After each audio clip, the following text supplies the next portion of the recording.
सोडवण्यासाठी रावगावचं सबस्टेशन व्हावं आणि त्यासाठी दादा जाधव असतील, आपले राख सरपंच असतील, ग्रामस्थातल्या अनेक मंडळींनी त्या ठिकाणी या सबस्टेशन व्हावं म्हणून वेगवेगळ्या नेत्यांकडं अनेक वेळा अनेक मागणी केल्या आणि त्यातून मलाही ज्यावेळेस आपल्या तालुक्यामध्ये काम करायची संधी तुम्ही सगळ्या मंडळींनी दिली, त्यावेळेस ही सगळी मंडळी माझ्याही मागं ह्या ज्वलन प्रश्नासाठी सातत्यानं पाठपुरावा करत होती आणि आज आपल्या सगळ्याच्या वतीनं या ठिकाणी मी आनंद व्यक्त करतो की बाबा या परिसरातली अडचण या ठिकाणी सोडवण्यामध्ये आपल्या सगळ्यांना यश आलं. या निमित्तानं ग्रामस्थांनी सत्कार ठेवला, कारण आता समाजामध्ये प्रवृत्ती फार कमी दिसते की म्हणजे केलेल्या कामाचं होय म्हणायचं किंवा ते मान्य करायचं ही प्रवृत्ती आता माणसामध्ये राहिलेली नाही आणि त्या दृष्टीनं रावगावकरांनी, राखवाडी, वंजारवाडी ह्या सगळ्या इथल्या मंडळींनी केलेल्या कामाचं या ठिकाणी लक्षात ठेवून सन्मान या ठिकाणी माझा केला. त्याबद्दल सगळ्या उपस्थितांचं मनपूर्वक या ठिकाणी मी आभार व्यक्त करतो. या निमित्तानं बोलत असताना 19ला तुम्ही सगळ्यांनी मला आमदार केलं. दुर्दैवानं कोविड सारखं संकट तुम्ही बघितलं असेल. 19ला आपला निकाल लागला. सप्टेंबर-ऑक्टोबरमध्ये निवडणुका झाल्या आणि साधारणतः जानेवारी-फेब्रुवारीमध्ये तर कोविडची सुरुवात झाली आणि तशा परिस्थितीमध्ये पुढची 2 वर्ष आपली कोविडमध्ये गेली. शासनाला आर्थिक अडचणीला सामोरं जावं लागलं आणि अशा परिस्थितीमध्ये या भागातले जे ज्वलन प्रश्न होते करमाळा तालुक्यातले आणि विशेषतः MSCBच्या बाबतीत मी जाहीरपणे सांगतो की बाबा 14 ते 19 मध्ये सिंगल एकही MSCBचं मोठं काम झालंय असं दाखवावं. या ठिकाणी आज सकाळच्या कार्यक्रमामध्ये किंवा ह्या संदर्भामध्ये आमदारांच्या तोंडनं ऐकत असताना मी बघितलं की त्यांनी सांगितलं की जगतापांनी काम केलं, भाऊंनी काम केलं, ढिगाभावांनी काम केलं, पण मी काहीच काम केलं नाही. बरोबर आहे त्यांचं.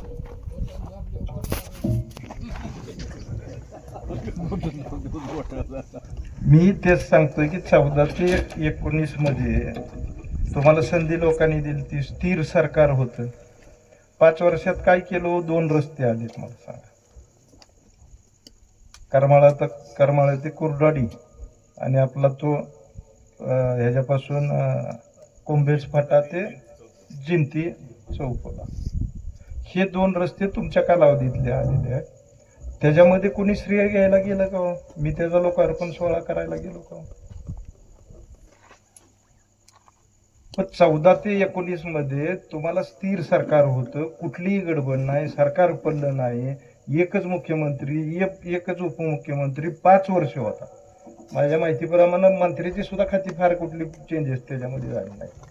पण एवढा कर्तृत्वान आमदार होता तर 14 ते 19 मध्येच हे सगळे प्रश्न सुटायला पाहिजे होते ना. हे प्रश्न काय माझ्या कालावधीतले नाहीयेत किंवा मला 19ला आमदार केलंय म्हणून हे प्रश्न निर्माण झालेत असा काही विषय नाही. तुमचे प्रश्न कधीपासून 2010-8 ह्या सालापासूनचे प्रश्न असतील आणि त्या निमित्तानं मी जाहीरपणे तुम्हाला सांगेल की बाबा तुम्ही म्हणताय ते बरोबर आहे. म्हणजे सगळ्यांनी कामं केली. म्हणजे 14 ते 19 मध्ये एक लाव्याचं सबस्टेशन जे आलं तिथे फिरलंय सबस्टेशन. मी सांगतो तुम्हाला, रायगावला जागा नाही म्हणून रायगाव मधनं गेलं, पोमलवाडीला जागा होती, पोमलवाडीचं पुन्हा ते आमदार झाल्यावर कॅन्सल केलं आणि लाव्याला नेलं. ते लाव्याचं सबस्टेशन सुद्धा मी आमदार झाल्यानंतर त्याचं रेल्वे क्रॉसिंग क्रॉस केलंय. त्या लाव्याच्या सबस्टेशनचं सुद्धा त्यांच्या कालावधीमध्ये झालेलं सबस्टेशन एकमेव म्हणजे कुठलं काम झालेलं मंजूर कोणाच्या कालावधीमध्ये झालंय? मामींच्या कालावधीमध्ये झालंय. 9 ते 14च्या कालावधीमध्ये ते सबस्टेशन तालुक्याचं मंजूर झालेलं आहे. हे जर रेकॉर्ड आहे. नुसतं पत्र दिलं म्हणजे राज्यपालाचं पत्र आहे का मला सांगा? मी आमदार म्हणून काम करतो ना. मी सकाळी बसल्यापासून मी दिवसभर समजा ऑफिसला बसलो 4 तास बसलो तर 100 पत्र जातात ना, म्हणून काय 100च्या 100 पत्राची कामं होतात का? म्हणजे मी ऐकलं त्यांचं की मी ह्या तारखेला पत्र दिलंय, मी त्या तारखेला पत्र दिलं. अहो त्याच्यानंतर अनेक प्रोसिजर असतात त्याला. नुसतं पत्र देऊन नाही, मिटिंगा झाल्या तरी सुद्धा त्याची प्रोसिडिंग असू द्या, त्याच्या फायली असू द्या, ह्या सगळ्या गोष्टी कराव्या लागतात ना. आज जसं सबस्टेशनच्या बाबतीत तुम्ही म्हणजे बघताय की कोविडमध्ये कुठलाच निधी शासनाकडे नव्हता, त्यामुळे मंजुऱ्या सगळ्या थांबलेल्या होत्या. म्हणजे 19ला मी आमदार झाल्यानंतर ज्यावेळेस आपण सुरुवात केली, थोडे थोडे पैसे 22च्या दरम्यान यायला सुरुवात झाली. ह्यात केंद्राचे पैसे काय आले म्हणून आपल्याला खऱ्या अर्थानं त्यात संधी मिळाली. मग ते करत असताना सुद्धा त्याच्यासाठी जे पाठपुरावा करायचा होता ती पत्र तुम्ही बघितली तर ती माझ्या कालावधीतली सगळी पत्र आहेत. अजितदादांची एक मीटिंग ऑनलाईन मध्ये झाली, मी त्या दिवशी उपस्थित नव्हतो एमएससीबीच्या प्रश्नाच्या संदर्भातले, त्याच्या रेकॉर्डिंग आहेत, त्याच्या क्लिप आहेत. त्यावेळेस तुम्ही बघितले असतील. मी ग्रामपंचायत ऑफिस मधनं जॉईन झालेलो होतो, दादा मुंबईच्या ऑफिसमध्ये होते आणि सगळे डायरेक्टर एमएससीबीचे तिथं पारेशनचे त्याचे डायरेक्टर होते. त्याच्यामध्येही हे विषय झाले आणि दादानी स्पष्टपणे सांगितलं होतं त्या अधिकाऱ्याला की हे सगळे त्याच्यामध्ये वांगी 2चं सुद्धा आहे. वांगी 2चं सुद्धा आता मंजुरी आली का नाही आली? तिथंही जागेचा विषय होता. तिथंही कलेक्टरकडे आपण एक फाईल उडी फिरवत होतो पुनर्वसनामधल्या जागेची, पण ती पुनर्वसनामधली जागाच उपलब्ध होत नव्हती. शेवटी तिथंही आपल्या कार्यकर्त्यांनी लोकांनी वर्गणी केली. वर्गणी करून पुन्हा वरची रक्कम म्हणजे तिथं रेडी रेकनरचा जो दर आहे त्याच्याप्रमाणे एमएससीबीच्या पैशामध्ये त्या जमीनदाराचं नुकसान होतंय. जसं रॉयसेटचं होत होतं. रॉयसेटचं ठीक आहे, त्यांची काय अपेक्षा अशी नव्हती की बाबा हीच किंमत यावी तीच किंमत यावी, पण त्यांनी एवढ्या चांगल्या मनानं ते केल्यानंतर मीच त्या दिवशी ह्यांची तडजोडीची बैठक कमिटी पुढे चालू असताना मी पवाडे साहेबांना सांगितलं की साहेब त्यांनी मोठ्या मनानं जागा दिली तर थोडं पैसे 4 पैसे वाढवून द्यावे लागतील. तर मग मला काय ते म्हणजे साहेब की मामा माझ्या अधिकारामध्ये 10 लाख आहे, तर 10 लाख मी आत्ताच्या आत्ता लगेच मंजूर करू शकतो, पण 10च्या वर जर तुम्ही काय 3, 4, 5 द्या म्हणत असाल तर फक्त तुम्हाला जबाबदारी घ्यावी लागेल की मला हेड ऑफिसवरून त्याची मंजुरी आणून द्यावी लागेल.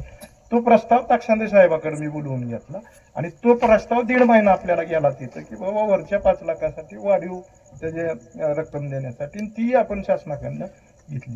म्हणजे शेवटी हे सगळं करत असताना मगाशी वीर सरांनी तर सांगितलं तसं मी पत्रकार मंडळींना जाहीरपणे त्या सगळ्या पुरावे या ठिकाणी देतो किंवा कुठल्या कुठल्या पत्राच्या संदर्भाने आज कुकडीच्या संदर्भामध्ये नुसतंच सांगताय ना तुम्ही रिठेवाडी उपसा सिंचन करणार आहे.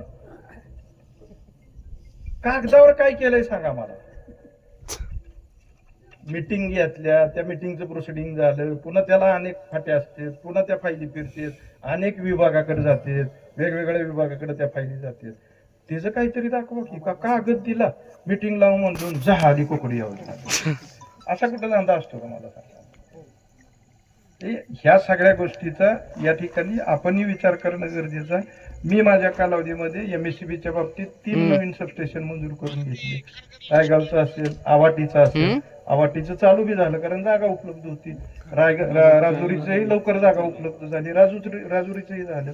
राहिलं फक्त वांगीचं सबस्टेशन राहिलं आता. म्हणजे वांगी 2चं मी आल्यापासून सातत्यानं पाठपुरावा करतोय, त्याची मंजुरी आता मिळाली.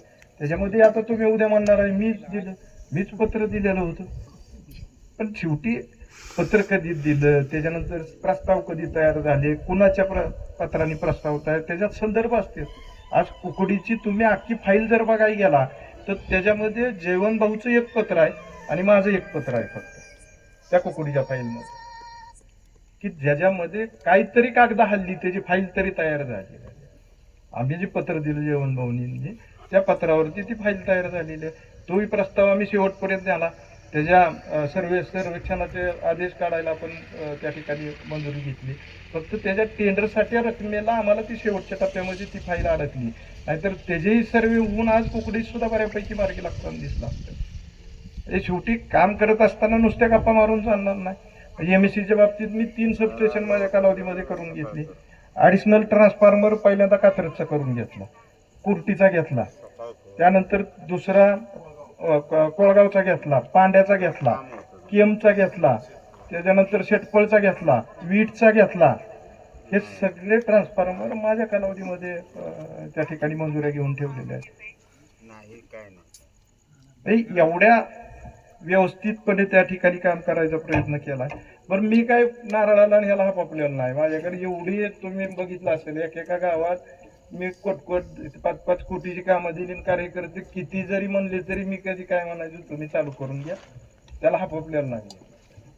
इथं काल काहीतरी टीका केली वाटते आमदारांनी की मला मिरवायसाठी आमदारकी पाहिजे. अरे, मला आमदार म्हणून मिरवायची गरजच नाही. संजय शिंदे नावच एवढं कमवलंय, कोणाला आमदार संजय मामा म्हणायची गरजच लागत नाही. संजय मामा बोलतोय म्हणलं की विषय संपला. ही वस्तुस्थिती आहे. मी काय गाडीला बोर्ड लावून हिंडलो, मी अध्यक्ष झालो, कधी मला लाल दिव्याच्या गाडीत तुम्ही बघितलं? मी आमदार झालो, माझ्या गाडीला कधी स्टिकर बघितलं? टोल नाक्यावर कधी मी वाद घालत बसलेलो बघितलं? कारण काढून कधीच नाही ना. हे हौसेसाठी नाही ना, मला हौसेची गरज नाहीये. मी जन्मालाच येताना आमदारचा पोरगा म्हणून जन्माला आलोय. मी जन्माला येतानाच माझा बाप आमदार होता ना. दुर्दैवानं लवकर वडील गेले. एक हौस कुणाला असती त्याची? आणि हे बादर म्हणतोय की बाबा ह्याला हौसेसाठी पाहिजे म्हणून. हौसेसाठी असतं तर एवढे उद्योग करत बसायची गरजच नव्हती. बरं, कमिशन बी खात नाही एवढी काम का आणून.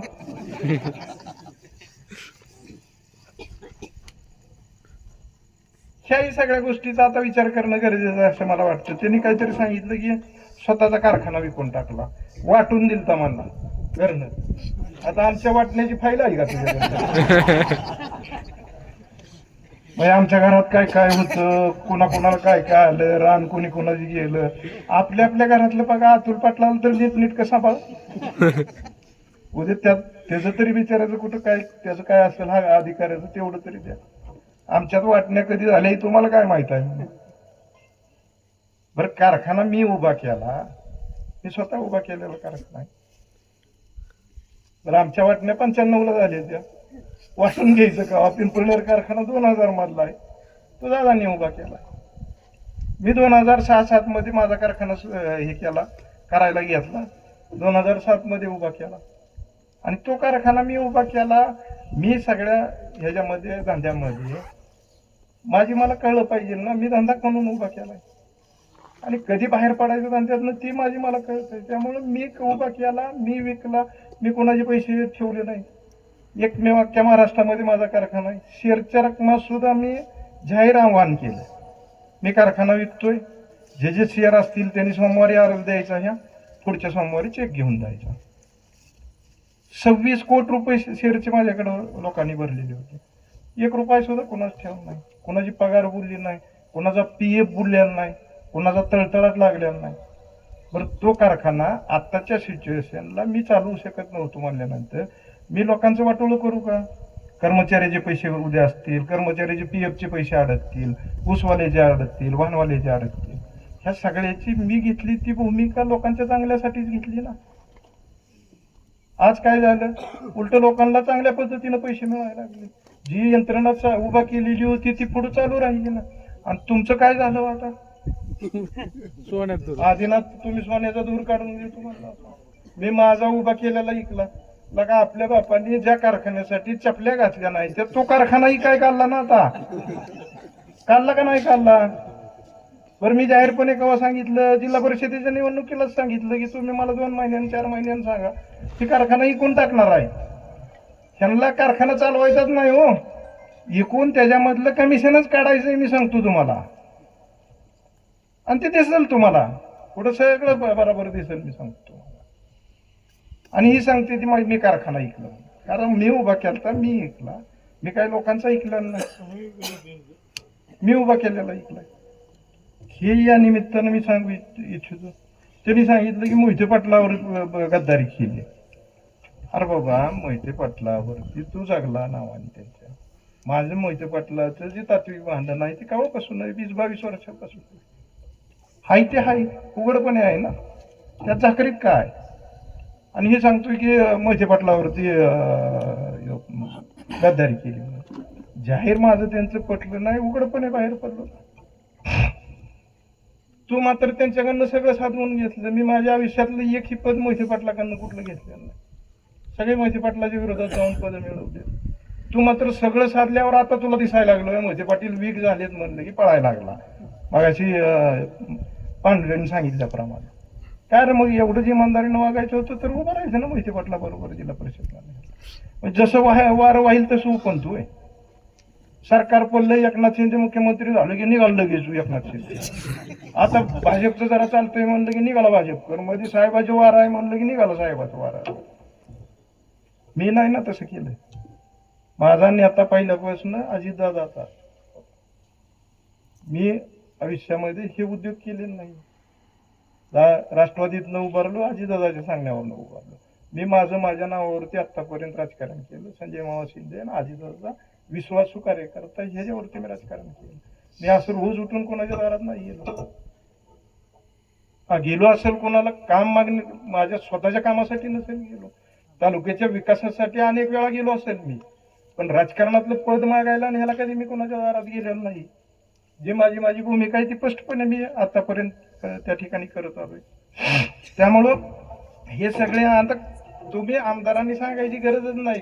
त्यांनी सांगितलं की कोणालाही मत द्या पण ह्याला देऊ नका म्हणून सांगितलं वाटतं. कारण तुमचा तरी मिळेल करा, काहीच अडचण नाही ना माझी. तुमच्या सगळ्यातनी एक ठरवून करा ना. मी कुठं नाही म्हणतोय. मी काय का कोणाला बोट घालाय आलोय का मी तुम्हाला? आतापर्यंत तुम्ही अनेक वेळा एकत्र आला, पुन्हा बाजूला झाला. मी काय बोंबलत बसलो का? मी माझा धंदा सोडून दिलाय का? मला सांगा बरं. मी उठतोय, जेवढं होतंय तेवढं मी करतोय, लोकांना भेटतोय. हे म्हणते ते कोणाच्या सुखादुखात नाही. कशात सुखादुखात नाही? मी या तालुक्यात कुठल्या सुखादुखात नाही. लग्नाला आहेच मी. मला हो का सांगा तुम्ही, आज मी आमदार नसलो तरी काही मला 2 दिवस 3 दिवस माझे उद्योग कामं आहेत, मुंबईची कामं आहेत. बरं आज त्यांच्यापेक्षा अजून बी माझं चालतंयच ना. तुम्हीच बघताय सगळे मंडळी. ह्या सगळ्या ह्याच्यामध्ये मला जेवढा वेळ मिळेल तेवढा मी लोकांमध्ये येतोच की. लग्न एखाद दिवशी मी बाहेर पडलो, हातावर भाकरी घेऊन खातो. तुम्हीही बघता. मी सकाळी एकदा जर लग्नाला बाहेर पडलो तर 3-3, 4-4, 5-5 वाजेपर्यंत कंटिन्यू लग्न करतो. तर उद्या काहीतरी बोलत बसायचं. बरं ठीक आहे हो का, शेवटी दोन्ही चाललं पाहिजे. नुसतंच माणसात मिसळून लोकांचे प्रपंच सुधारणार आहेत का? हे सगळं उभारणार आहे का? हे लोकांची जी स्वप्न आहेत ती पूर्ण होणार आहेत का? ठीक आहे, मी पण उद्यापासून त्याच्यासारखं कुठंतरी बसतो आपलं हे घेऊन. त्यानं लोकांचे प्रपंच वाढणार आहेत का? किंवा ह्या ज्या लोकांच्या अपेक्षा आहेत, उद्या कुकडीचं पाणी असेल, आज दहीगाव योजनेचं काय चालू आहे? आज किती गावाला पाणी मिळायला लागलं, त्याचं किती दिवस चालली. मी सांगतो ना, माझ्या प्रत्येक वर्षामध्ये किती दिवस तोंडपाठ आहे माझ्या. 19 मध्ये किती दिवस चालली, 21 मध्ये किती दिवस चालली, ते सांगायचं राहिलं. आणि मामा असा आहे, मामा तसा आहे, आम्ही सगळी एकत्र होऊ आणि तुम्हाला हात जोडून सांगतो. अरे बाबा एवढं का काहीला आलाय, मला काय कळलं नाही. बरं दिले लोकांनी आमदार की कर काम, आता दाखव. अजून मी मामावरच बोलत बसतो. हा सांग ना लोकांना बाबा ही करतोय ती करतोय, अजून करणार आहे हे सांग ना. ते राहिलं बाजूला आणि अख्खं भाषण माझ्यावरती केलंय म्हणून मला कळलं. आपल्या बगल बच्च्याला कामं दिली म्हणतोय. का बरं? आता तुमच्या बरोबर आहे ती बगल बच्चे माझ्याकडनं जगून तुमच्या बरोबर आली. ती नाही ती का आली? ती कोणाची आहे ती? हा बरं ती काय मी कामं देताना काही माझा आणि मी दुसऱ्याचा म्हणून ज्याचा धंदा आहे त्याला कर म्हणत होतो मी. त्याच्यात हस्तक्षेप करायला कोणाला येत होतो? कुठल्याही कॉन्ट्रॅक्टर होय सरपंच, ज्याचा धंदा आहे त्यांनी करावा सुखाने बाबा.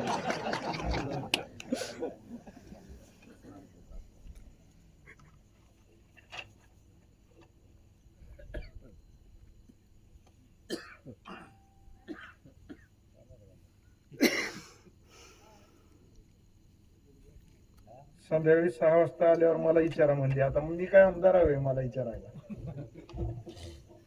लोकांनी मला विचारायला, मी आमदार नाही ना आता. म्हणजे हे आता लाईटचे प्रश्न आहेत, हे आहेत. म्हणजे माझ्या परीनं मी सोडवायचा प्रयत्न करतोय ना. बरं मी एवढ्या खुल्या मनानं वागतो. मी कधी बॉडीगार्ड घेऊन हिंडत नाही. बघितलं का तुम्ही? कधी गाडीला स्टिकर नाही, का कुठला बॉडीगार्ड घेऊन हिंडत नाही. त्यामुळे मला माहित आहे ना लोकांना, म्हणजे हो का, लोकांच्या अडचणी काय आहेत आणि माझं काम काय आहे, मी प्रामाणिकपणे केल्यानंतर मला काही गरज नाही ना त्याची, मिरवायची गरज नाही आणि काहीच नाही ना. जे करायचंय ती इमानदारीनं करायचं, त्याच्यामुळे काय अडचण असायचं कारण नाही ना. त्या सगळ्या जाऊ द्या, ठीक आहे. आता ह्यांना दुसरा धंदाच नाही, त्याच्यामुळं की प्रत्येक ठिकाणी नवीन काय काय आली सत्ता तर ते सांगावं ना. मी कधी टीका केली का यांच्यावर? म्हणजे 14 ते 19 यांनी काही केलं नाही म्हणून कधी मी तुम्हाला कधी सभा त्याच्यावरती केल्या असं आठवतं का? म्हणजे माझ्या 19 ते 24च्या कालावधीत आता तुम्ही 24 ते 29 दिली विकासाचं सांगा ना, का ते तीच करत बसताय? म्हणजे ही करा आणि ती करा, लोक ठरवते नाही ना. बरं आता लगेच सगळे ऐकून तुमचं ठरवणार आहे की आता कोणालाच मत देऊ नका आणि ह्यालाच द्या म्हणून ठरवते नाही की लोक बघते. माझंही बघितलंय 5 वर्ष, तुमचंही त्याच्या मागच्या 5 वर्षात बघितलं होतं. त्याच्यानंतर मला संधी दिली, आता तुम्हाला दिली, आता अजून ते तुमचं बघते नाही. नीट केलं तर तुम्हाला देते, नाही तर पुन्हा मला देते नाही किंवा अजून कोणाला तरी देते नाही. त्याच्या आता तुम्ही एवढं का घाबरलेवन करायला लागलाय? म्हणजे आपल्यातलं कोणाला बी द्या न त्याला फक्त देऊ नका. तुमचे तुम्ही ठरवा सगळी जण कोणाला द्यायचंय, पण लोकांचं काम करा. आधी ह्या दिलेल्या संधीतनं काहीतरी करा आणि पुन्हा आमदारकीचं आपण 29ला ठरवू कोणाला करायचंय. आई 4 वर्ष काय करणार आहे ते सांगा लोकांना, एवढीच माझी त्यांना सुद्धा विनंती आहे. तर बोलायला गेल्यानंतर मी मागाशी सांगितल्याप्रमाणे त्यांना जर म्हणजे लाईनमन, जीई, डेप्युटी इंजिनियर ह्यातलंच जर काही लक्षात येत नसेल तर बाकीच्या गोष्टी तरी कशा लक्षात येणार आहेत? ते हो का, शेवटी ह्या गोष्टी जाऊ द्या, त्या सगळ्या गोष्टीचा विचार करा आणि पुढच्या सगळ्या कालावधीमध्ये आपण आतापर्यंत सहकार्य करतायत, पुढेही करताल. जिल्हा परिषद पंचायत समितीलाही बऱ्यापैकी तुम्ही सगळ्या मंडळींनी सहकार्य केलं, त्याबद्दलही सगळ्यांचं आभार व्यक्त करतो. आपण सगळ्यांनी ग्रामस्थांनी सत्कारासाठी बोलवलं त्याबद्दल पुन्हा एकदा सगळ्या ग्रामस्थांचं या ठिकाणी मनपूर्वक आभार व्यक्त करतो. या सबस्टेशनच्या माध्यमातून या परिसरातल्या अडचणी सुटाव्यात. जे सिंगल फेजचा जो गोंधळ आहे त्या संदर्भातही मी अधिकाऱ्यांशी उद्या त्या ठिकाणी त्यांना विनंती करतो. या सबस्टेशनच्या माध्यमातून तुमची प्रगती व्हावी, आपल्या सगळ्या ह्याच्यासाठी आपल्याला शुभेच्छा व्यक्त करतो आणि मी माझी रजा घेतो. जय हिंद, जय महाराष्ट्र. धन्यवाद मामा.